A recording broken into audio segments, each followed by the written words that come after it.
係早晨，自我介紹，先生太太早晨，我個名叫做นิมาตุลไคเรีย我今年26歲，我信仰回教，我高中畢業，我結咗婚，我冇小朋友，我有2年喺馬來西亞嘅工作經驗，我以前嘅工作係照顧2個小朋友，整間屋嘅煮飯煮餸，當開街市賣餸。我而家想喺香港做嘢，因為我想揾多啲錢幫助我嘅家人。喺馬來西亞有幾多人啊？老闆，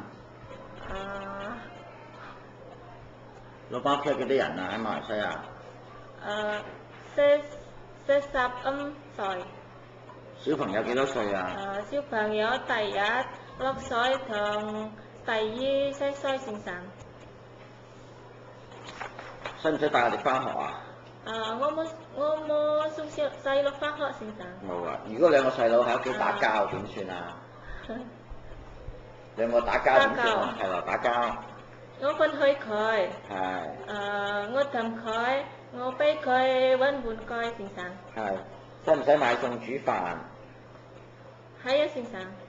你煮嘢好唔好食㗎？識先生。好食啊？係啊，先生。識煮咩餸啊？炒菜、炒麵、蒸魚、煲湯。係。識煲咩湯啊？雞湯、水湯同粟米湯先生。如果你做錯嘢，太太鬧咁點算啊？我氹佢，我俾佢揾玩具個。唔係，我話如果你做錯嘢，太太鬧。係啊，咁點啊？我一定勤力做嘢同小心啲先生。點解你去香港做嘢啊？因為我想揾多啲錢幫助我嘅家人先生。喺馬來西亞有冇放假㗎？冇放假先生。冇放假，好啦，冇嘢啦。有冇嘢講啊？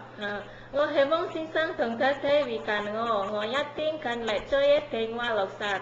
我俾心機喺香港做嘢，如果唔識做劇，我會學。多謝先生，多謝太太。再見喺香港，拜拜。好，拜拜。